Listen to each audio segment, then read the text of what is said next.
السلام علیکم ورحمۃ اللہ وبرکاتہ۔ رب اشرح لی صدری ویسر لی امری واحلل عقدۃ من لسانی یفقہوا قولی، اما بعد فاعوذ باللہ من الشیطان الرجیم، بسم اللہ الرحمن الرحیم۔ یہ شعبان کا مہینہ چل رہا ہے اور 15 شعبان آنے والی 1-2 دن میں، تو اس بارے میں نے سوچا تھوڑی سی آپ لوگ کے ساتھ ڈسکشن کی جائے، اور کچھ چیزیں ایسی ہیں جن کے بارے میں ہمیں پتہ ہونا بہت ضروری ہے۔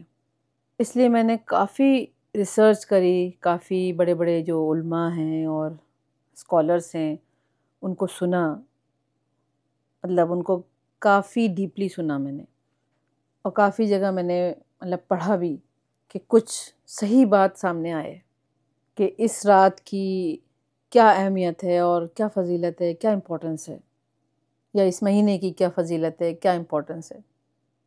تو کافی ریسرچ کرنے کے بعد، انالائز کرنے کے بعد جو کنکلوژن نکلا وہ یہ ہے کہ اس مہینے کی جو اہمیت ہے، فضیلت ہے، وہ اور مہینوں کے مقابلے میں تھوڑی زیادہ ہے، کیونکہ اللہ کے رسول صلی اللہ علیہ وسلم اس مہینے میں سب سے زیادہ روزے رکھا کرتے تھے، مطلب اس حوالے سے اس مہینے کی فضیلت ہے، اور ایک طرح سے یہ پریپریشن ہے جو ہمارا رمضان کا مہینہ آ رہا ہے نا، اس کے لیے تیاری، ایک طرح سے کہ ہم تیار ہو رہے ہیں کہ اس میں تھوڑے تھوڑے روزے رکھ کے نیکسٹ منتھ انشاءاللہ تعالی ہم مکمل روزے رکھیں پورے مہینے کے۔ ایک ہر چیز کی پریپریشن ہوتی نا، تو اس طرح سے یہ تیاری سمجھ لیں، یہ تو اس کی فضیلت ملتی ہے۔ اور جہاں تک عبادت ہے 15 شعبان کی رات کی، اس کے لیے اسکالرز بتاتے ہیں کہ میجورٹی آف اسکالرز جو ہیں وہ یہ کہتے ہیں کہ اس رات کی عبادت کی اہمیت ہے، فضیلت ہے، لیکن اسی طریقے سے ہے جیسے باقی دنوں میں ہم عبادت کرتے ہیں، اسی طریقے سے عبادت ہوگی، مطلب کوئی اسپیشل اور کوئی خاص طریقہ نہیں ہے، جیسے لوگوں نے بنا لیا ہے کہ کچھ نفل پڑھتے ہیں 6 یا 8، اور ہر رکعت میں الگ طرح کی دعا پڑھتے ہیں اور الگ نیت باندھتے ہیں۔ یہ سب طریقے صحیح نہیں ہیں، یہ غلط ہیں بالکل۔ نہ تو الگ طریقے سے نفل پڑھے جائیں گے، نہ الگ نیت بانی جائے گی، جو سیم اور دنوں میں ہم نمازیں پڑھتے ہیں ویسے ہی نماز پڑھی جائے گی، اور نہ ہی گروپ میں پڑھی جائے گی نماز جماعت کے ساتھ۔ اپنے اپنی انڈیویجول پڑھیں تنہائی میں، جیسے نارمل ڈیز میں پڑھتے ہیں ویسے ہی پڑھنی ہے ہمیں نماز بھی۔ اور کوئی اگر پورے سال نہیں پڑھتا ہے، کبھی بھی نہیں اٹھتا ہے وہ، تو اس کو آج بھی پڑھنے کی ضرورت نہیں ہے، یعنی کہ اگر وہ پڑھ رہا ہے تو کچھ نہ کچھ فرض سمجھ کے پڑھ رہا ہے یا سنت سمجھ کے پڑھ رہا ہے۔ اگر وہ ایسا کرے گا تو یعنی کہ اس نے دین میں ایڈیشن کر دیا، یہ نماز فرض نہیں ہے، سنت نہیں ہے، جیسے باقی راتوں میں پڑھی جاتی نماز ویسے ہی اس میں پڑھی جائے گی۔ اور جہاں تک تعلق ہے کہ اللہ تعالیٰ پہلے آسمان پہ آتے ہیں، تو اللہ تعالیٰ ہر دن پہلے آسمان پہ آتے ہیں، ہر دن اللہ تعالیٰ اپنے بندوں سے کہتے ہیں کوئی ہے جو مجھ سے مانگ لے، مغفرت مانگ لے، ہر رات آتے ہیں اللہ تعالیٰ۔ اور جہاں تک قرآن کا تعلق ہے، قرآن اس رات میں نازل ہوا، یہ بھی غلط فہمی، یہ بھی غلط ہے۔ قرآن جو ہے رمضان کی جو آخری عشرہ ہے، 10 راتیں، ان کی جو طاق رات آتی ہے اوڈ، اس میں نازل ہوا۔ سورہ القدر میں پہلی آیت میں اللہ تعالیٰ فرما رہے ہیں کہ قرآن کو ہم نے شب قدر میں نازل فرمایا۔ تو قرآن کا ہی مسئلہ وہ ہو گیا، یہ قرآن جو ہے 15 شعبان کو نہیں نازل ہوا، یہ رمضان میں نازل ہوا آخری عشرے میں۔ اور جہاں تک روزے کا تعلق ہے، تو روزہ تو رسول اللہ صلی اللہ علیہ وسلم ہر مہینے کی 13، 14، 15 میں رکھتے تھے۔ اگر کوئی سنت ادا کرنا چاہتا ہے تو ہر مہینے کی 13، 14، 15 کو رکھے نا، خاص اسی مہینے کی صرف 15 کو رکھنا، یہ تو کوئی سنت نہیں ہوئی بھائی، یہ تو بدعت ہو گئی کہ مطلب آپ جو ہو اس مہینے کو مطلب فرض سمجھ رہے ہو، اس کا مطلب اس دن کو روزہ رکھنا، دین میں ایڈیشن کر رہے ہو آپ۔ ہاں اگر آپ کی یہ نیت ہے نہیں بھائی میں ایسی رکھ لیتا ہوں، میری قضا ہو جائے گی اس دن کی، تو الگ ایک مسئلہ ہے، نیت پر بھی ڈیپینڈ ہے کہ آپ کا انٹینشن کیا ہے۔ لیکن جو پورے سال روزے نہیں رکھتا، اور بہت سے لوگ تو روزوں کی قضا بھی نہیں کرتے، ان کو کیا ضرورت ہے رکھنے کی اس دن بھی؟ اس کا مطلب وہ کچھ نہ کچھ فرض یا سنت سمجھ کے رکھ رہے ہیں۔ سنت ادا کرنی ہے تو جو سنت ہے ویسے ادا کریں، اور پھر جو ہے اس دن حلوے اور مٹھائیاں، میٹھا مطلب بنتا ہے اس دن، پھر کپڑے نئے بنتے ہیں، اور ماشاءاللہ مطلب مغرب بعد بالکل فریش نہا دھو کے پھر مسجد جایا جاتا ہے، وہ بھی گروپ میں اور جماعت ہوتی ہے ماشاءاللہ. مطلب یہ سب کیا ہے؟ کسی اور دن بنا لیں، پورا سال پڑا ہے بھائی، میٹھا کسی دن بنا لیں، نیکسٹ ڈے بنا لیں، اسی دن کیا ضرورت ہے؟ اور نئے کپڑے بنانے کی کیا ضرورت ہے بھائی؟ ہاں کسی کی یہ نیت ہے بھائی میں صاف ستھرے اور اچھے کپڑے پہن کر اللہ کی عبادت کروں گی یا کروں گا تو الگ بات ہے، لیکن آپ کا انٹینشن یہ ہے کہ نہیں بھائی اس دن پہننے، مجھے ایک عید کی طرح مطلب سیلیبریٹ کیا جا رہا ہے اس کو. یہ کوئی فیسٹیول نہیں ہے، تہوار نہیں ہے، یہ مسلمانوں کا فیسٹیول دو ہی ہیں، عید اور بقرعید. لائٹنگ کی جا رہی ہے رات کو، پٹاخے چھوڑے جا رہے ہیں، یہ سب خرافاتیں ہوتی رہتی ہیں، سب یہ بدعت ہے، یہ سب واہیات چیزیں ہیں.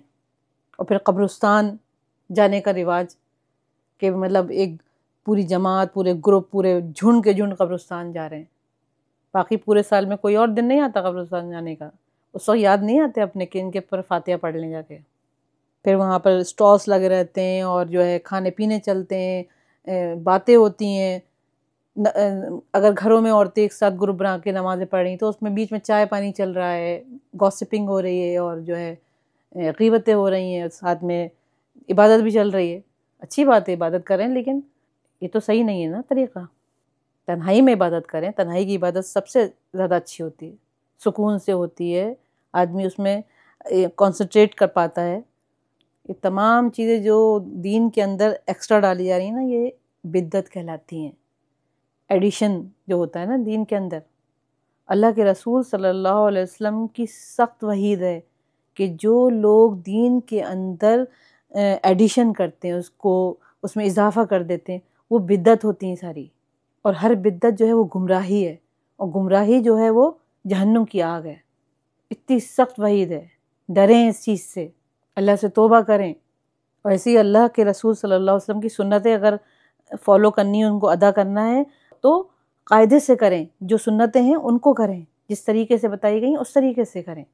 اپنی مرضی سے کسی چیز کو بھی سنت کہہ دینا، جو اللہ کے رسول صلی اللہ علیہ وسلم نے حکم دیا ہے اسی طریقے سے ہمیں چلنا ہے.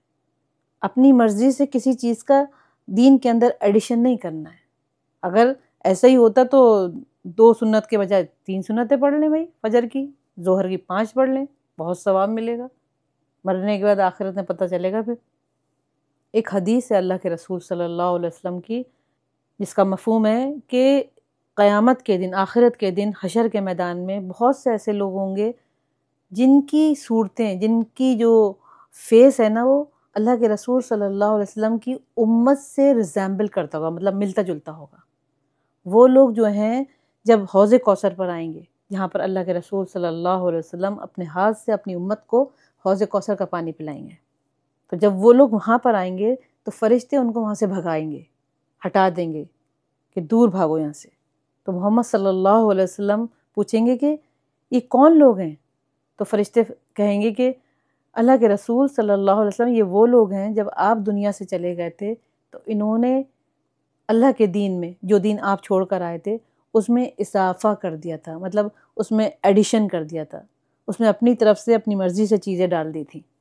تو رسول اللہ صلی اللہ علیہ وسلم فرمائیں گے کہ ہٹاؤ ان لوگوں کو، دور کرو یہاں سے.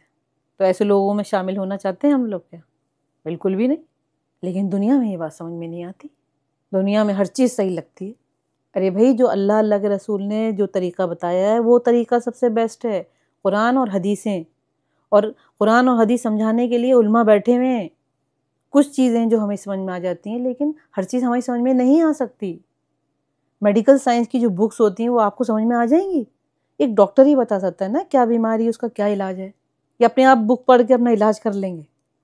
ایسے ہی دین کی کتابوں میں جو بیسک چیزیں وہ سمجھ میں آ جاتی ہیں، ہر چیز سمجھ میں نہیں آ سکتی. ہم عام لوگ ہیں بھائی، یہ 12 15 سال کی پڑھائیاں کرتے ہیں، تو مطلب وہاں پہ ٹائم ویسٹ تھوڑی کر رہے ہیں اپنا. اگر علماؤں کو چھوڑ دیں گے تو کہیں کے نہیں رہیں گے، بتا دوں.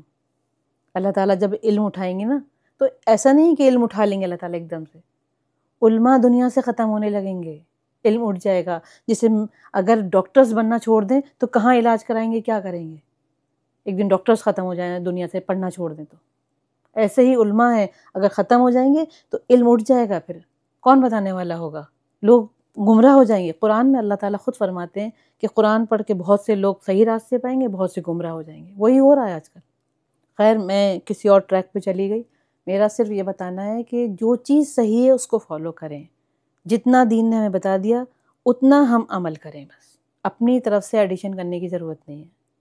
آپ کو عبادت کرنی ہے، آپ روز عبادت کریں. آپ کو روزے رکھنے، منڈے اور تھرسڈے کے روزے رکھیں، 13، 14، 15 کے روزے رکھیں، پھر خوشی سے اس دن بھی روزے رکھیں. آپ اس دن عبادت کریں، کوئی مسئلہ نہیں ہے. لیکن اسپیشل وہی دن بنا دیا، پورے سال کوئی عبادت نہیں ہوتی، پورے سال کوئی روزہ نہیں رکھا جاتا، یہاں تک کہ قضا روزے نہیں رکھے جاتے. بس یہ دن بنا لیا ہے اور کوئی نہیں رکھتا تو اس کے اوپر کرٹیسائز کیا جاتا ہے، اس پہ تنقید کی جاتی ہے، بھئی دیکھو کیسا اس دن روزے بھی نہیں رکھ رہا، عبادت بھی نہیں کر رہا. ہمارا کام صرف بتانا ہے، بات کو آگے فارورڈ کرنا ہے. باقی آپ لوگوں کے اوپر ہے بھائی، سمجھیں یا نہ سمجھیں. اور اللہ سے امید ہے انشاءاللہ تعالیٰ سمجھ میں ضرور آئے گی بات. یہ میں نے جو علماء اور اسکالرس کو سنا ہے تو یہ میں نے بہت زیادہ ڈیٹیل میں تو نہیں بتایا. اگر بہت زیادہ کسی کو ڈیٹیل چاہیے، اچھے سے سمجھنا ہے، تو میں اپنے ڈسکرپشن باکس جو ہے اس میں لنک ڈال دوں گی ایک عالم کا. ان کی ویڈیو دیکھ کر آپ کافی بات سمجھ سکتے ہیں. بس میں اپنی بات یہیں پر ختم کروں گی. اللہ تعالی ہم سب کو سننے کی، سمجھنے کی، اس پر عمل کرنے کی اور اس کو دوسروں تک پہنچانے کی اور صحیح اور غلط کا صحیح سے فیصلہ کرنے کی توفیق عطا فرمائے. آمین. اور ایمان پر ہی ہماری زندگی ہو، اور ایمان پر ہی ہمارا خاتمہ ہو، اور ہماری موت پر ہمیں کلمہ نصیب ہو. آمین ثم آمین. جزاک اللہ خیر. السلام علیکم ورحمۃ اللہ وبرکاتہ.